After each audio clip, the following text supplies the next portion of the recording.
से एक मिस्टेक हुई। क्या मिस्टेक हुई रजिया से?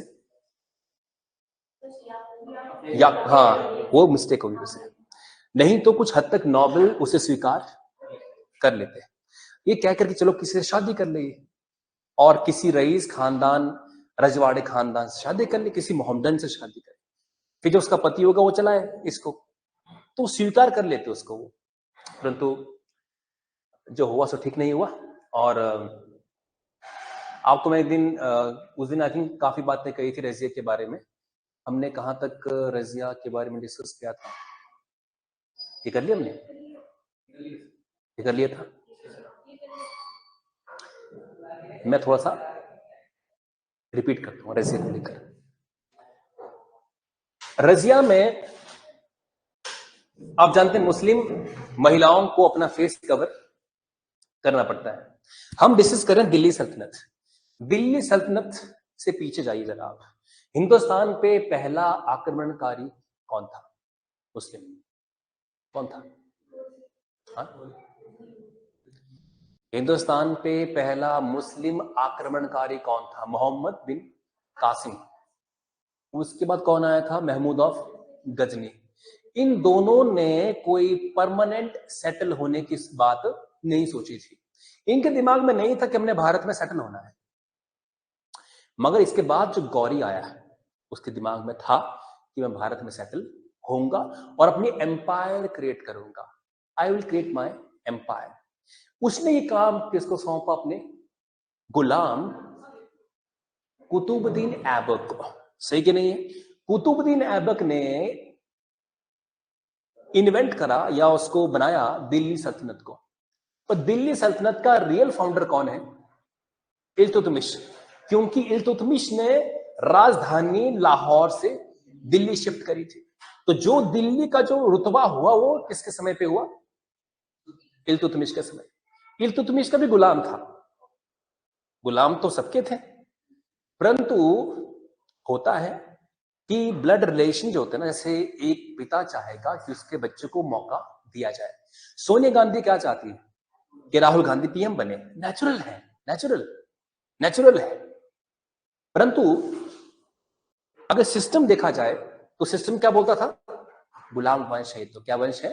गुलाम वंश। तो गुलाम को ही मौका दिया जाए, क्योंकि गुलाम जो थे वो काफी काबिल थे सुल्तान के बच्चों के मुकाबले। गुलाम काफी काबिल थे, प्लस गुलाम से वफादारी की उम्मीद आप ज्यादा कर सकते थे। इल्तुतमिश का गुलाम था बलबन, घियासुद्दीन बलबन, जो इसके बाद आने वाला है। तो इल्तुतमिश ने बलबन को ना बनाकर रजिया को सुल्तान बनाने का फैसला कर लिया। उसे रजिया को बेटी की तरह नहीं पाला था, उसने उसको बेटे की तरह पाला। घुड़सवारी करना सिखाया, तलवारबाजी सिखा दिया। बस रजिया बुरके में रहती नहीं थी। मोहम्मदन में क्या है, मुस्लिम में क्या है कि women face should be covered. महिलाओं के फेस कवर होने चाहिए, इसका फेस कवर नहीं है। तो बड़ा अखरता था नॉबल्स को कि कैसी वो है कि फेस कवर ही नहीं करती। In Islam the basic tenet is कि women face must be covered. आज भी कई देश आप देखेंगे in west countries, in western nation, western Asia, जहां पे महिलाएं बुर्के में ही रहती हैं। Typical example is Qatar and Saudi Arabia. महिलाओं को बुर्के में रहना पड़ता है। And if you observe the situation in Pakistan, Pakistan के अंदर अगर आप देखें, a girl who won the Nobel prize, उसके माथे पे गोली चला दी गई थी बाय तालिबान। मौलाना यूसुफजई 17 साल की एज में उसे नोबेल प्राइज जीता। उसे थ्रेटन मिलते थे, उसके परिवार को धमकियां मिलती थी कि यदि आपने इसे रोका नहीं तो हम इस पे गोली चला देंगे। वो लड़की डरी नहीं, उसने कहा कि विमेन शुड गेट एजुकेटेड, मगर वो खिलाफ थे एजुकेशन और महिलाओं के ओपननेस। रिगरस इस्लाम हमेशा खिलाफ रहा है इसके। And that is why if you observe, तो एक चलती गाड़ी के अंदर तालिबान के द्वारा गोलियां बरसाई गई। यूसुफजाई के बिल्कुल माथे से गोली पार हो गई थी। She survived even after that. किस्मत की बात होती है, ऊपर वाले का आशीर्वाद था, बच गई। And then she got the Nobel prize. तो खिलाफ थे रजिया के कौन? चहलगानी, नोबेल्स, ये खिलाफ थे उसके, क्योंकि उसके चेहरे पे नकाब होता ही नहीं था। And that was very crucial. So point क्या था कि रजिया ने अपने दुश्मन खुद पाले थे बिकॉज ऑफ अपनी ओपननेस के कारण, अपनी ओपननेस के कारण। तो हमने ये सारी बातें यहां से सीखी है, जानी है। अब आइए रजिया के बारे में कुछ और आगे हम, आई थिंक यहां तक हमने कर लिया था। चलिए, मिन्हाज उर सिराज की हम बात करें तो मिन्हाज उर सिराज किसके समय के कवि थे? इल्तुतमिश। मिन्हाज ए सिराज इल्तुतमिश के समय के कवि थे। एक आप जानते हैं कवि होता है जो दरबार में रहता है, उसे बोलते हैं कोर्ट पोइट। क्या बोलते हैं उसको? Court poet. इसे हिंदी में कहते हैं दरबारी कवि, जिनका काम है कि राजा से सैलरी लेंगे, सुल्तान से सैलरी लेंगे और सुल्तान के कहने पे ही कविताएं पढ़ेंगे। मैं दरबारी एक काइंड ऑफ होता ना, जैसे सरकार ने कुछ पोइट को, राइटर्स को रखा होता था कि आप हमारे पक्ष में, आप हमारे पक्ष में बातें लिखेंगे इत्यादि, जो भी है। तो मिन्हाज सिराज ने रजिया के बारे में क्या कहा था कि रजिया के पास वो सारी कैपेबिलिटीज थी, बस एक छोड़कर, वो एक मैं नहीं थी। इसी कारण से रजिया दिल्ली का सुल्तान बनने में या ज्यादा समय तक नहीं बन पाई। रजिया 4 साल ही सुल्तान के रूप में रही थी। स्टोरी ऑफ रजिया, सुल्तान इल्तुतमिश की डॉटर थी रजिया, और 1236 में दिल्ली का सुल्तान बनी थी। इकलौती हिस्ट्री में, in the history only one women became the sultan. और आप देखेंगे मुस्लिम में वैसी विमेन एम्पावरमेंट है ही नहीं,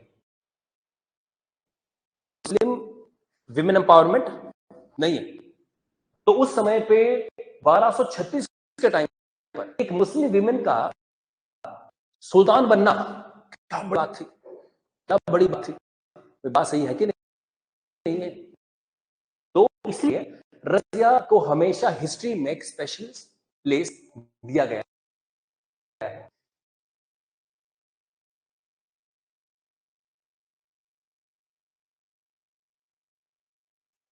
रजिया के साथ इशू क्या था? कुछ लोग हैप्पी नहीं थे, but he was not comfortable at having a queen as ruler. मैंने बोलने का क्या है कि जो गई हैं, जो हलगानी थे, ग्रुप ऑफ 40 पीपल थे, चालीसा, वो रजिया के सुल्तान बन खुश नहीं थे। क्यों नहीं थे? क्या रीजन थे? एक तो वो क्या थी? विमेन। ये सबसे बड़ा रीजन था कि वे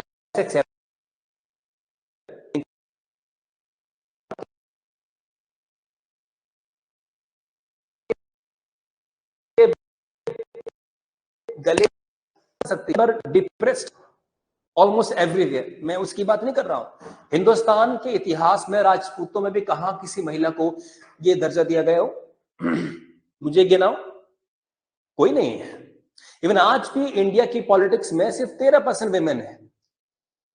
अभी चुनाव होने जा रहा है, ओनली 13% महिलाओं को टिकट मिली है कांग्रेस भाजपा सब पार्टियों से। तो आज भी महिलाओं को इतना मौका नहीं मिलता रूल करने का, समझे आप लोग? इंडिया की हिस्ट्री में एक ही विमेन बन पाई prime minister, that was Indira Gandhi only. क्या शो करता है ये कि रूलिंग के अंदर या एडमिनिस्ट्रेशन के अंदर आप पाएंगे विमेन की बहुत कम क्या है, इन्वॉल्वमेंट है। तो women are very less involve. Now बात की जाए कि उसे 1240 में गद्दी से हटा दिया गया था। कैसे भाई? क्या कारण थे? मार के। किसने मारा उसे? हाँ जी, हाँ, मारा किसने था उसको? पायरेट्स, चोरों ने मारा उसे। बिल्कुल ठीक है। लुटेरे, लुटेरे थे कुछ, लुटेरों ने मारा था किसको? बताओ कहानी क्या थी? रजिया का किसके साथ था? याकूत। याकूत, याकूत से वो शादी करना चाहती थी। एंड याकूत कोई राजघराने का व्यक्ति था नहीं, तो ये बात भी अखड़ी किसको? नोबेल की बात तो छोड़ो, जो गवर्नर्स थे, पंजाब के गवर्नर, उसे ये बात और चुभी कि मतलब मेरे ऊपर एक महिला बैठेगी, दिल्ली के सुल्तान मुझे ऑर्डर देगी। उसने कहा ऐसे तैसे मैं इसको हटाता हूं साइड। आप ही जान जाइए, सल्तनत कितनी बड़ी क्यों ना हो, किसी महिला को आप वहां बिठाएंगे ना, तो बाहर इमेज क्या बन रही थी? नाउ दिल्ली सल्तनत हैज बिकम वीकर, कमजोर पड़ गई दिल्ली सल्तनत, एक महिला बन गई वहां पर, कमजोर पड़ गई। तो दिल्ली के जो गवर्नर, सॉरी पंजाब के गवर्नर का नाम क्या था? अल्तुनिया। अल्तुनिया ने रिवॉल्ट कर दिया, अल्तुनिया ने रिवॉल्ट किया, विद्रोह कर डाला। जब याकुत और रजिया भटिंडा गई उसे लड़ने के लिए, तो वहां डेथ किसकी हो गई? याकुत की। और रजिया को उसने बंदी बना लिया, प्रिजनर, कैदी बना लिया। अब रजिया के पास ऑप्शन क्या थी? रजिया के पास ऑप्शन ये थी कि भाई या तो जेल में रहो, सड़ो यहां पर, या फिर कोई कॉम्प्रोमाइज करो। ने जेल में सड़ने से बेहतर डिसीजन क्या लिया? अल्तुनिया से बिल्कुल ठीक। तो यहां रजिया इज लुकिंग डिप्लोमैटिक, नहीं तो जो अल्तुनिया है उसको मनाना कितना मुश्किल काम था, बहुत मुश्किल काम है। तो ये उसकी डिप्लोमेसी थी। आप हैरान होंगे कि जो अपने होने वाले पति को साथ लेकर उसे मारने के इरादे से आई, नेक्स्ट वेरी मोमेंट में वो शादी की राजी हो गए। ये क्या डिप्लोमेसी थी? शी वॉज एक्सट्रीमली ब्यूटीफुल, और उसने उसका एडवांटेज लिया अल्तुनिया के ऊपर। अल्तुनिया मान गया। कल मैंने एक वीडियो देखी, उसमें क्या कहता है, एक लेडी बोलती है कि मर्दों ने समुद्र जीते, मर्दों ने सल्तनत जीती, मर्दों ने आसमान जीता, धरती जीती, और हम महिलाओं ने मेकअप करके उन्हीं मर्दों को जीत लिया। मतलब मजाक की बात है वैसे तो, मगर ये क्या शो करता है? ये बिल्कुल सही कहा उसने कि अल्तुनिया जो वॉर में डिफीट कर रहा है उसके साथ हो जाएगा उसके बाद। ये क्या शो कर रहा है? This is called the great diplomacy by Razia. तो रजिया की डिप्लोमेसी से मैं बड़ा प्रभावित हूं, क्योंकि अगले मोमेंट पे किसी व्यक्ति को अपनी साइड ले आना नामुमकिन बात है, ये नामुमकिन सी बात है। चलो जो हुआ सो हुआ। रजिया और अल्तुनिया कहां आ रहे तब? दिल्ली की ओर वापस। क्यों? जैसे वो आगे गए तो पीछे किसी और ने देखा खाली जगह, तो मैं हमला करता हूं उसके ऊपर। किसने रजिया को दिल्ली से दूर पाकर दिल्ली पे हमला कर दिया था? बैरम खान ने, बैरम शाह ने। तो बैरम शाह अब दिल्ली पे हमला कर चुका है। अब रजिया अपनी दिल्ली सल्तनत को बचाने के लिए अल्तुनिया को अपनी साइड कर लेती है, डिप्लोमेसी अगेन, कि चल उसको बचाना है। और हुआ क्या? रास्ते में बॉर्डर पे किसने? लुटेरों ने उन पर हमला किया और उन्हें मार डाला, लुटेरों ने। इसका अंत हो गई हो।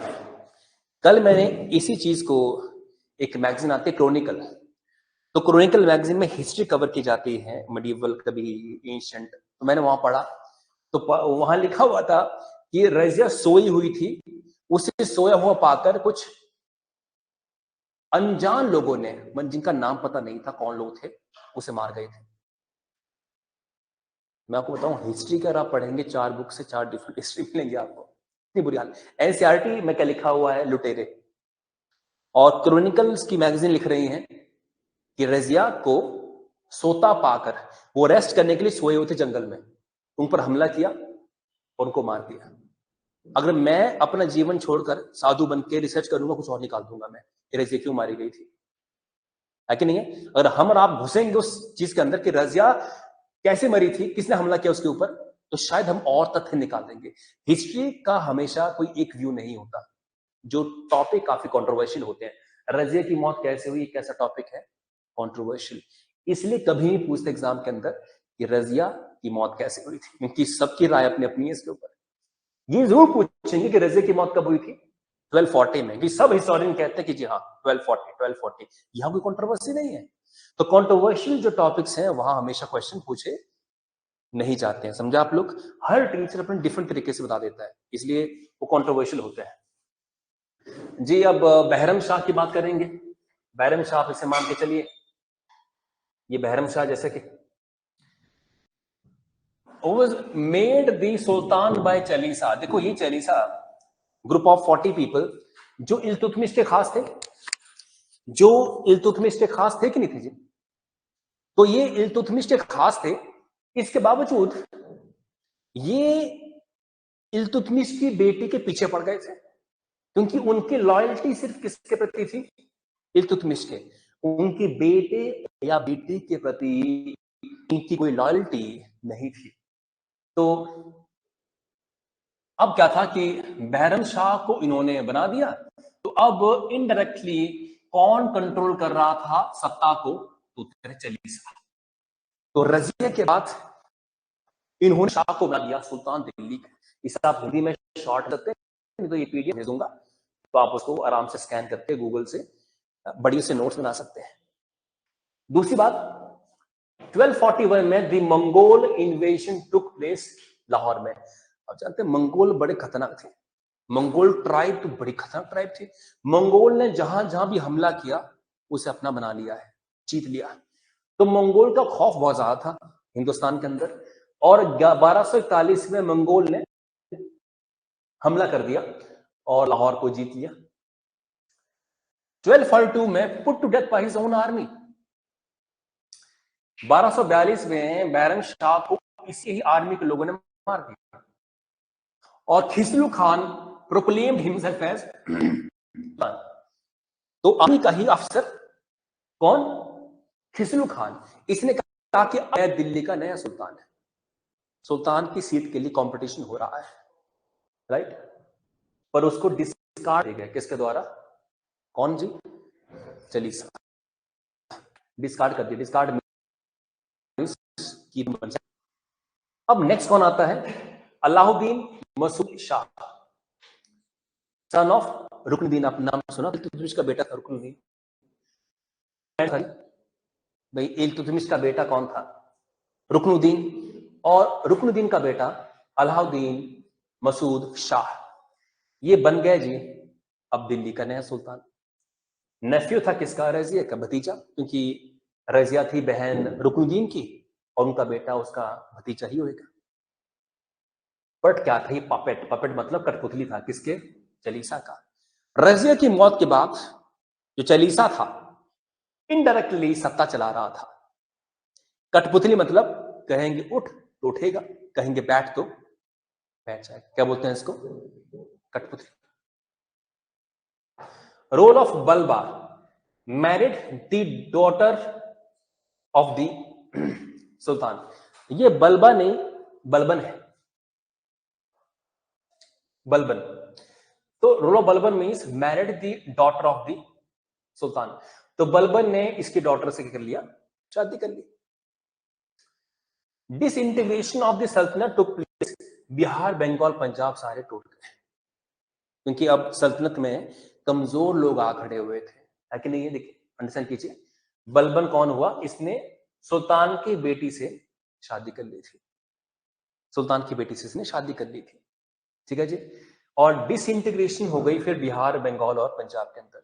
पूरी डिसइंटीग्रेशन, टूट जाना। तो दिल्ली सल्तनत टूट गई, बिहार अलग हो गया, बंगाल अलग हो गया, पंजाब अलग हो गया। अगेन क्राइसिस था दिल्ली के ऊपर। दिल्ली सल्तनत पे क्या था? क्राइसिस था। तो 1246 तक इसे पावर से हटा दिया गया। किसके द्वारा? चालीसा के द्वारा, right? Nasiruddin Mahmud was placed as a sultan. तो नसीरुद्दीन महमूद को अब सुल्तान बना दिया जाता है, बेटा इल्तुतमिश का। अब इसे क्या बना दिया गया जी? सुल्तान। आप प्रॉपर तरीके से पढ़ेगा, हर एक बात को प्रॉपर समझ पाएंगे। हटाओ इसको, कि लिखना आपने इसको।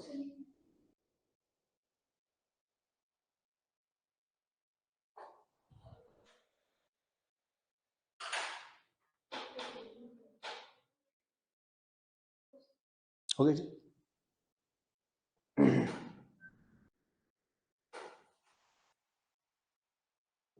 My name is Balban.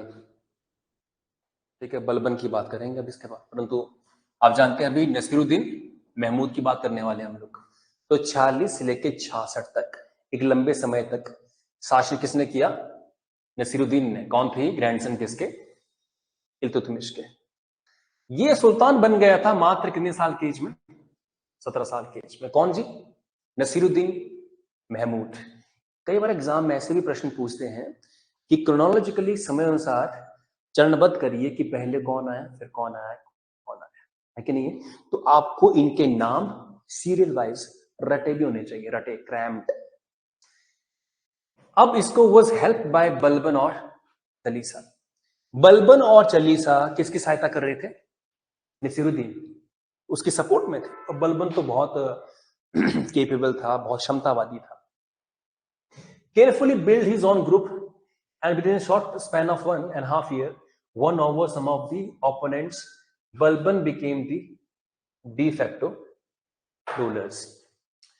आप मैंने बलबन के बारे में जरा सोचिए।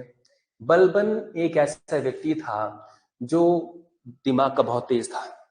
उसने आहिस्ता आहिस्ता थोड़े समय के अंदर ही जो बलबन के खिलाफ थे ना, उनको भी अपने पक्ष में कर दिया था। बात हो रही है बलबन की, परंतु शासन किसका है? नसीरुद्दीन महमूद का, क्योंकि इसके बाद बलबन आने वाला है। तो बलबन ने अंदर ही अंदर लोगों को अपनी तरफ खींच लिया। समझा आप लोग? क्योंकि बलबन का भी प्लान था कि अब मैं बनूंगा अगला सुल्तान। और हो क्यों नहीं, यदि कोई आपका एमएलए है किसी कॉन्स्टिट्यूएंसी से, जैसे मान लो भरमौर से एमएलए कौन है? जनकराज। तो बीजेपी पार्टी के कई लोग होंगे जो बोलेंगे कि अगली बार हम ट्राई करेंगे।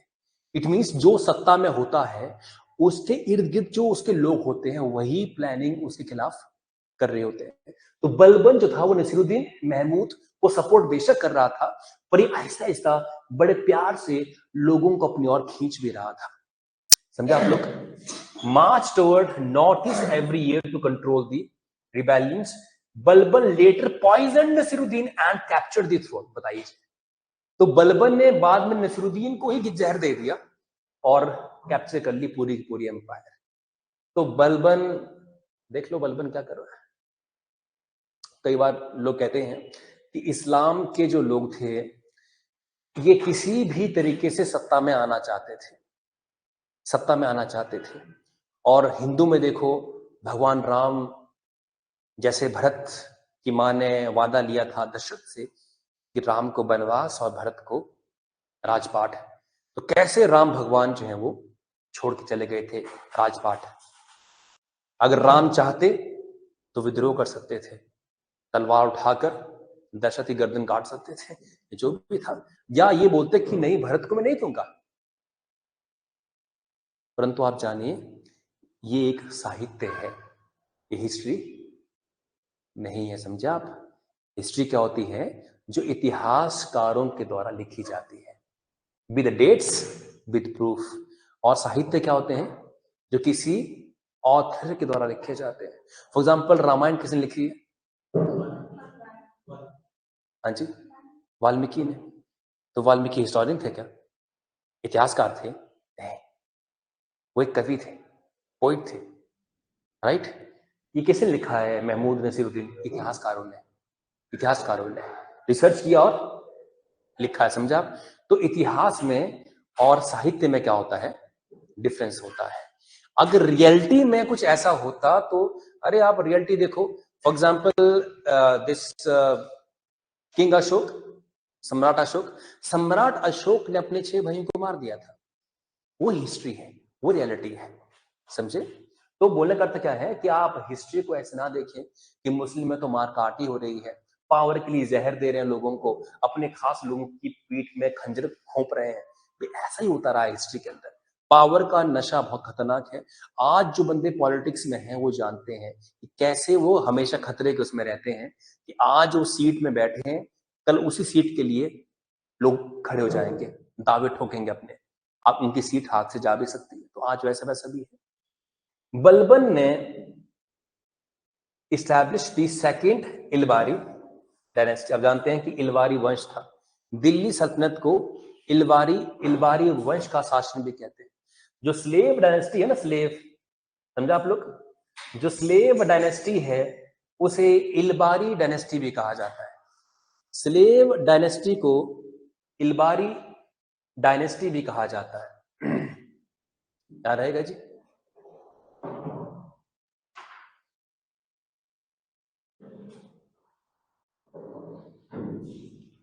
ठीक है जी। नाउ दिल्ली सल्तनत में अब बलबन आ गया। कौन आ गया? बलबन। बलबन ने शासन किया 1266 से लेके 1287 तक। तो हम बलबन की बात करें तो ये बलबन जो है कौन था?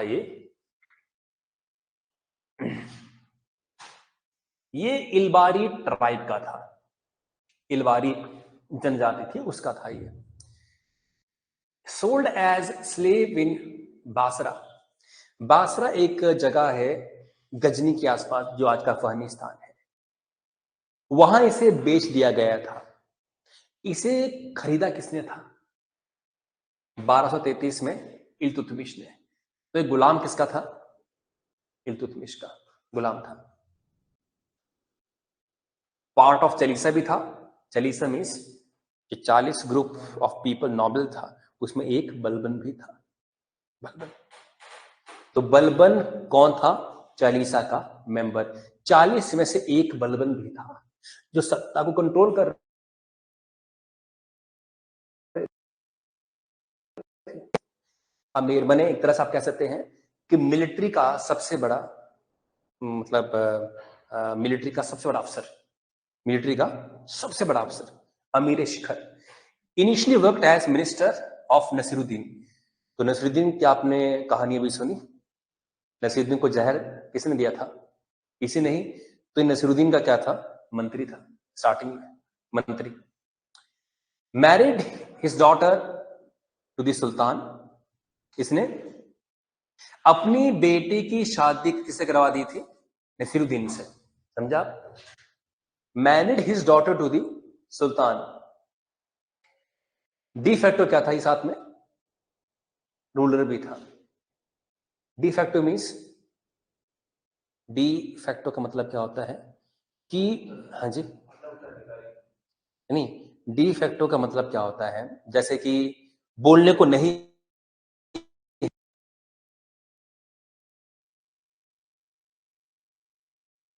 है, कहाँ है? द हेग, क्या बोलते हैं उसको? The Hague, de facto capital of Netherland. De facto means नहीं है, मगर जैसे राजधानी जैसी है वो, एक तरह इतनी बड़ी है, ये एक बोलने का अर्थ होता है। जैसे अंडरस्टैंड करिए, डी फैक्टो का मतलब होता है इन रियल, आप ऐसा कह सकते हैं। मैंने कई बार क्या होता है, बोलने को राजा कोई और ही होता है, पर कंट्रोल सारा किसी और के पास होता है। आप पढ़ेंगे आगे, मुगलों के समय सलीम माने जहांगीर बेशक सुल्तान, और सारा कंट्रोल किसके हाथ में था? उसकी वाइफ के हाथ में। समझा आप लोग? तो सारा कंट्रोल किसके पास था? उसकी वाइफ के पास। मैंने उसकी वाइफ ही सारे निर्णय लिया करती थी। उसकी वाइफ को हम क्या बोलेंगे? De facto ruler. मैंने बोलने को वो नहीं है, पर सारे डिसीजन कौन ले रही है? अच्छा, बेस्ट एग्जांपल तो मैं भूल गया, सोनिया गांधी ने मनमोहन सिंह। तो बोलने को मनमोहन सिंह क्या थे देश के, सारे निर्णय कौन ले रही थी? बस वो डी फैक्टो पीएम थी इंडिया की। बोलने को वो नहीं है, बोलने को मनमोहन सिंह के खड़े हो जाएंगे, और उठ तो उठ बैठ तो बैठ, ये कौन कर रहा था? सोनिया गांधी। तो इस तरह से होता है जी। वंस केम टू पावर, 1266 में पावर में आ गया। उसके बाद जो है वो लगातार काम करता गया। ठीक है जी। अब आगे की जो बातें हैं मैं कल डिस्कस करूंगा। फिलहाल आप यहां तक प्लीज पढ़ के आए, रिवाइज करके आए, ठीक है? कल हम बलबन को फिनिश करेंगे, और बलबन के बाद शायद खिलजी वंश। और खिलजी बहुत इंटरेस्टिंग है, बहुत इंटरेस्टिंग है, हम कल डिस्कस करेंगे।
आज हम डिस्कस करेंगे बलबन को।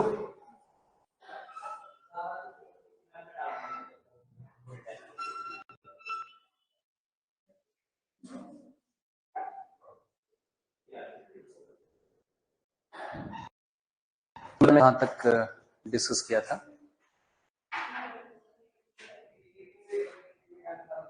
डिस्कस कर लिया बलबन के बारे में, पूरा नहीं?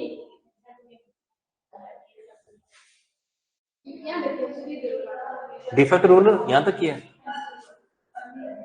ठीक है, मैंने कहा था कि मंगोल्स ने किया था। ये तो नॉर्मल सी बातें हैं, पावरफुल थे, फलना थे, कोई इतनी फैक्चुअल बातें नहीं है। Oh shit, shit.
क्या हो रहा है आज?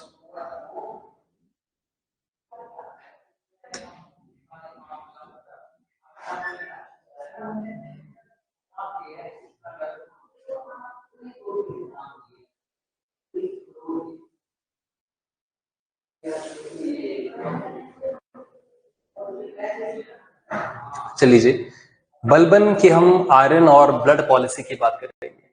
आयरन एंड ब्लड पॉलिसी का मतलब क्या है? देखिए, बलबन ने 1266 से लेकर 1287 तक शासन किया, है ना। आयरन एंड ब्लड पॉलिसी का मतलब क्या होता है कि इसने ताकत तो की, जहां जहां जरूरत पड़ी तो उसने कत्लेआम भी मचाए, राइट। तो आयरन एंड ब्लड पॉलिसी का मतलब ये होता है कि अपने निर्णय के साथ ये काफी सख्त रहा। आयरन पॉलिसी का मतलब क्या होता है, अंडरस्टैंड कीजिए। आयरन पॉलिसी मीन्स एक तरह से न्यायवादी। न्यायवादी मीन्स अगर कहीं भी अन्याय होगा तो वो इंटरफेयर कर देगा, होती आयरन पॉलिसी। और इतना न्यायवादी है कि किसी को भी नहीं बख्शेगा, किसी को भी नहीं बख्शेगा, चाहे वो फिर अपना खास हो या नहीं हो, कोई बख्शा नहीं जाएगा। तो आयरन पॉलिसी हम इसको बोलते हैं। ब्लड पॉलिसी मीन्स जहां जहां उसे लगा कि नहीं, अगर सत्ता में बने रहना है तो उनको हटाना पड़ेगा अपने रास्ते से, तो उनको अपने रास्ते से हटाया भी। इस सुल्तान अपने आप को जिल्ले इलाही क्या कहा जी? जिल्ले इलाही। जिल्ले इलाही का मतलब क्या होता है? शैडो ऑफ गॉड, अर्थात की परछाई, समझा। तो इसने खुद को जिल कहा। जिल इलाही मीन्स अल्लाह। लिसन कीजिए, मोहम्मद कासिम आया, महमूद ऑफ गजनी आया, गौरी आया, इन सब ने खुद को क्या बताया? क्या बताया इन्होंने खुद को? इन्होंने बताया खुद को कि हम खलीफा के खास हैं। हम क्या हैं? खलीफा के खास। खलीफा, उन्हें कहा गया सुल्तान। सुल्तान मीन्स खलीफा का खास व्यक्ति। और खलीफा कौन है? जो अल्लाह का क्या है? रिप्रेजेंटेटिव। समझा आप लोग? अल्लाह क्या है? जो रिप्रेजेंटेटिव, माने खलीफा के बोलने पे ही इस्लाम चलेगा। इस्लाम धर्म के लोग खलीफा के कहने पे ही सारा काम करेंगे, जो खलीफा बोलेगा वो वही करेंगे। तो खलीफा क्या है? अल्लाह का रिप्रेजेंटेटिव। रिप्रेजेंटेटिव मीन्स उनका, क्या बोलते हैं हिंदी में इसको? प्रतिनिधि। प्रतिनिधि हिंदी में। अब ये तो दो कदम और आगे निकल गया। इसने खलीफा का नाम तक नहीं लिया, इसने कहा कि मैं अल्लाह की परछाई, काइंड ऑफ अल्लाह जैसा ही हूं। मैंने ये तो खुद को अल्लाह कहने की कोशिश कर रहा है। ये डिफरेंस समझिए आप। पुराने जो लोग थे वो कह रहे थे खलीफा क्या हम खास। खलीफा कौन है? अल्लाह का प्रतिनिधि धरती पर। धरती पर अल्लाह का क्या है? प्रतिनिधि है। अब ये जो कह रहा है ये खलीफा का नाम नहीं ले रहा है, ये बोल रहा है कि मैं क्या हूं? अल्लाह की परछाई। इट मीन्स लोग मुझ में अल्लाह को देखें। अब खलीफा से हटके बात कर रहा है कि मैं भी कुछ वैसे वैसा आदमी हूं। समझा आप लोग? इवन इसके बाद जो खिलजी वंश आने वाला है ना, इसमें अलाउद्दीन खिलजी आएगा। अलाउद्दीन खिलजी खिलजी बोलता कि मैं ही अल्लाह हूं, भाड़ में जाओ खलीफा, सबको उसने कॉर्नर किया था कि मैं ही अल्लाह हूं। इवन उसने कहा कि मैं एक नया धर्म इन्वेंट करूंगा, नया रिलीजन। उसने प्रॉफिट मोहम्मद को भी साइड लाइन किया, मैंने थॉट में। प्रॉफिट मोहम्मद काफी पहले मर गए थे, पर उनके द्वारा दी गई बातों पर इस्लाम चलता है। समझा आप लोग? प्रॉफिट मोहम्मद ने जो लिखी बातें, उन बातों पर क्या चलता है? इस्लाम चलता है। इस्लाम के लोग कुरान को देखकर चलते हैं, और कुरान लिखा किसने है? प्रॉफिट मोहम्मद ने, पैगंबर मोहम्मद ने। तो अलाउद्दीन खिलजी तो ये कह रहा था कि मैं अलग धर्म कोई इन्वेंट करूंगा, मैं अल्लाह जैसा ही हूं, मैं खुदा हूं। क्या कहा था उसने? खुदा है हम। समझा? अलाउद्दीन खिलजी ने खुद को खुदा बोल दिया था कि हम हैं अल्लाह, हम हैं खुदा। खैर वहां तक बात अभी नहीं पहुंची है। अब इसने खुद को क्या बोला? जिल्ले इलाही। तो एग्जाम में कई बार आता है कि सुल्तान ने खुद को जिल्ले इलाही कहा था, तो बलबन ने कहा था।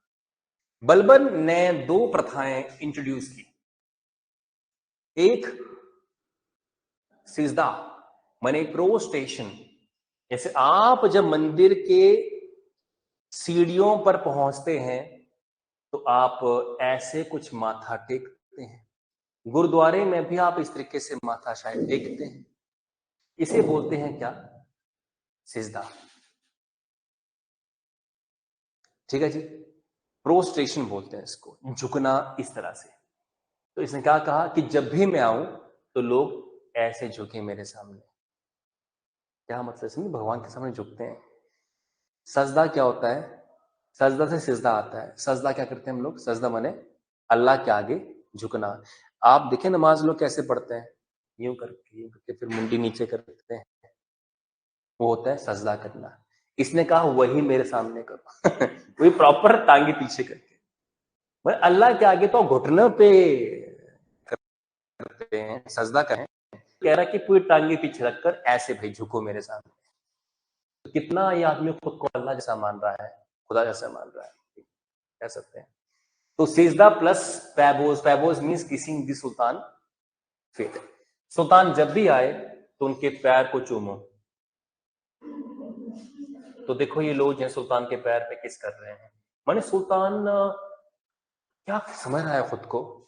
सुल्तान खुद को अल्लाह या खुदा समझ रहा है। उसने खुद बोल तो दिया कि मैं क्या हूं? शेडो ऑफ गॉड, मीन्स मैं अल्लाह की परछाई हूं। तो लोग मुझ में अल्लाह देखें कि अल्लाह ही तो है। अलाउद्दीन खिलजी ने तो कोई लाट लपेट के सीधे बोल दिया था उसने कि मैं ही हूं, बस शेडो वेडो कुछ नहीं, मैं ही गॉड हूं। तो दो कदम आगे चला गया था वो। समझा आप लोग? अलाउद्दीन खिलजी को आप पढ़ेंगे तो मालूम चलता है कि अलाउद्दीन खिलजी बहुत डेयरिंग व्यक्ति था। राइट? वो दो धर्म को भी दो पैर आगे लेकर जाना चाह रहा था कि मैं नया धर्म एक क्रिएट करूं और बोलूं कि अल्लाह का बंदा मैं हूं या मैं ही खुदा हूं। तो प्रॉफिट मोहम्मद ने कहा कि अल्लाह ने मुझे मैसेज भेजा है, मैं पैगंबर उनका हूं। अलाउद्दीन खिलजी क्या बोलता है? वो अल्लाह मैं ही हूं, वो जिस अल्लाह ने प्रॉफिट मोहम्मद को मैसेज दिया था वो मैं ही हूं। तो ये शो करता है कि इस्लाम के अंदर कई तरह लोग आए। अलाउद्दीन खिलजी टिक नहीं पाया, अदरवाइज वो नया रिलीजन भारत में बना सकता था खुद को अल्लाह का दर्जा देकर। जो भी नियाबत खुदाई रेसिपिएंट्स ऑफ डिवाइन ग्रेस। नियाबत खुदाई मीन्स मुझ में भगवान का एक अंश है। रेसिपिएंट्स ऑफ डिवाइन ग्रेस मतलब तो इसका नियाबत खुदाई बोलते हैं इसको, मैंने मुझ में भगवान का अंश है, तो ऐसे देखिए मुझको। फॉर एग्जाम्पल, बड़ी इंटरेस्टिंग बात है, आप जानते हैं कि जो ब्रिटेन है, ब्रिटेन का लोकतंत्र काफी मजबूत है, जानते हैं आप। परंतु ब्रिटेन में अभी भी राजा रानी मोनार्क अभी भी है। क्यों है? जिस देश का लोकतंत्र इतना मजबूत हो, वहां पे राजा रानी कर क्या रहे हैं? क्या भारत के किसी राज्य में राजा रानी नवाब को अथॉरिटी है दी हुई? कोई ऐसा राज्य है भारत में जहां पे एडमिनिस्ट्रेशन पावर किसके पास है? राजा या रानी के पास या नवाब के पास, सुल्तान के पास? नहीं है ना। वहां क्यों है फिर?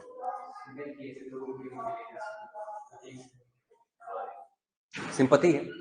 वो तो रीजन मैंने आपको बताया था लास्ट टाइम, वो तो है ही है कि इन्होंने इस फैमिली ने ब्रिटेन के लिए बहुत कुछ किया है, दुनिया को लूटा और सारा संपत्ति कहाँ पहुंचा दिया। ब्रिटेन तो वो तो है ही है। दूसरी बात शायद आप नहीं जानते, वो ये है कि वहां की जनता रॉयल खानदान के अंदर भगवान को देखती है, गॉड को देखती है। उनका मानना है कि जो किंग या क्वीन वाली फैमिली होती है वो गॉड के द्वारा क्या होती है? ब्लेस्ड होती है। तो भगवान का अंश उनके अंदर होता है। समझे आप लोग? ये थॉट काफी डीपर है। इसलिए वो नहीं चाहते इस खानदान को हटाया जाए यहां से। वो उस खानदान में क्या देखते हैं? भगवान दिखते हैं, गॉड दिखते हैं। समझे आप लोग? उस खानदान के अंदर अगर आप ये नहीं समझे हैं तो आपको बता दूं, रोम के अंदर काफी बार जो दैट इज फादर या ऐसे जो लोग रहे हैं, पोप रहे हैं, उन्होंने कई बार टिप्पणी की है कि इस फैमिली के अंदर क्या है? गॉड की। अब let me tell you one thing, जैसे आशा कुमारी रानी बोलते हैं इनको, रानी तो ये है नहीं। और जो चंबा के पुराने लोग हैं ना, इनके अंदर भगवान को ढेर तरह से वंशज हैं। चलो ये भी एग्जाम्पल अच्छा, नहीं तो छोड़िए। वीरभद्र सिंह उसका बेटा, उनका आज भी राज्याभिषेक होता है, राज्याभिषेक होता है। समझा आप लोग? तो उस फैमिली के अंदर क्या मानते हैं वो? भगवान की कुछ क्या है? पावर है। तो वो उनके पैर छूते हैं। बूढ़े लोग 90 साल के। कौन आ रहा है? आगे से आ रहा है वीरभद्र का बेटा, जो आई थिंक 32-35 साल का होगा, 35-36 साल का है। विक्रमादित्य सिंह आगे से आ रहा है और 90 साल का आदमी उसके पैरों में पड़ रहा है, ये आशीर्वाद दीजिए। क्यों? उनका कहना है कि ये जो खानदान है, शाही खानदान, ये इसके ऊपर वाले का क्या होता है? ब्लेस किया होता है। तो इनमें भगवान होता है। तो उनके पैरों को वो धोते हैं, उसमें वो फूल चढ़ाते हैं, वो उनको दूध से उनके पैर धोते हैं और कई पी भी जाते हैं। ऐसा है।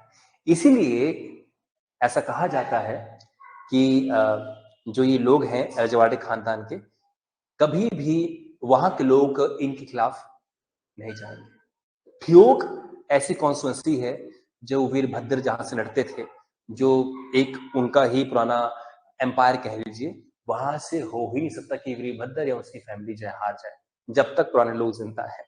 और जैसे हम जैसे लोग नए आएंगे उन्हें बाढ़, हम तो नहीं जानते भगवान को इनके अंदर होता है, तो हमारा मानना नहीं है। पर वहां के लोग, जो पुराने लोग हैं, उनका मानना है कि भगवान परछाई इनके अंदर है, इसलिए उनका सपोर्ट हमेशा उनको रहेगा। तो इन्होंने क्या कोशिश करी कि खुद को अल्लाह के साथ कंपेयर कर दे, ताकि लोग इनके साथ वफादारी धर्म के नाम पे भी करें। आप जानते हैं कि कोई भी सुल्तान को मार सकता है, और जब सुल्तान में खुदा दिखे या अल्लाह दिखे, फिर कैसे मारना उसको? फिर गद्दारी कैसे करनी उसके साथ? तो इन कोशिश क्या थी कि अपने आप को क्या डिक्लेयर कर दिया जाए?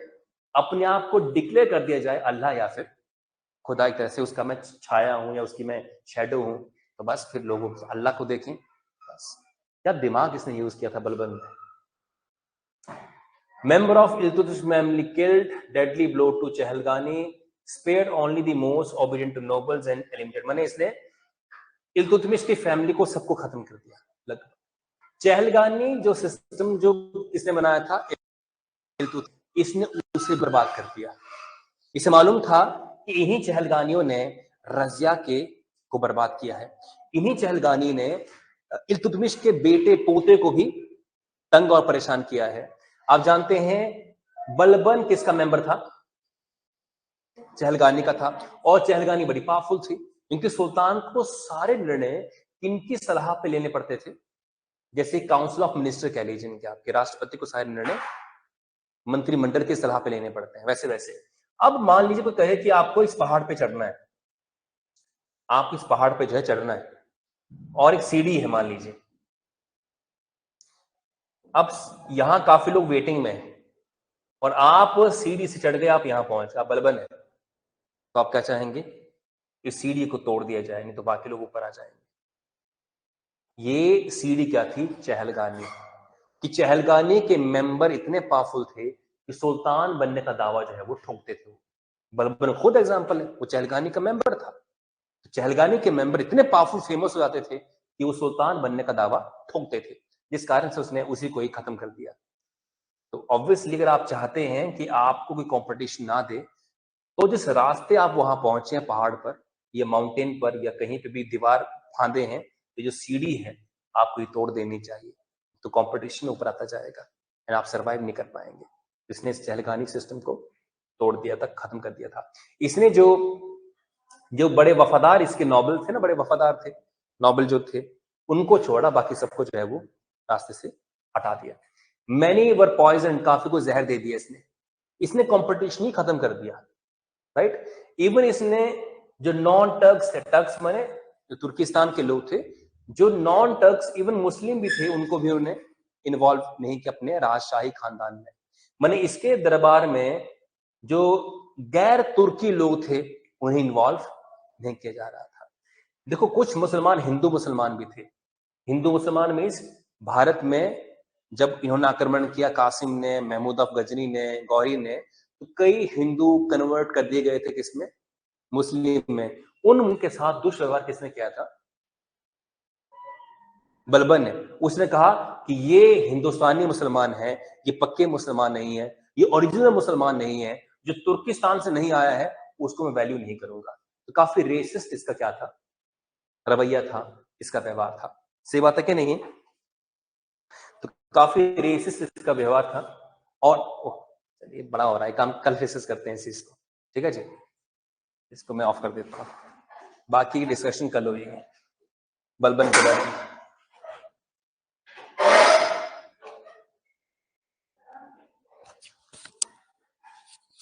क्लास हो देना ऑफ।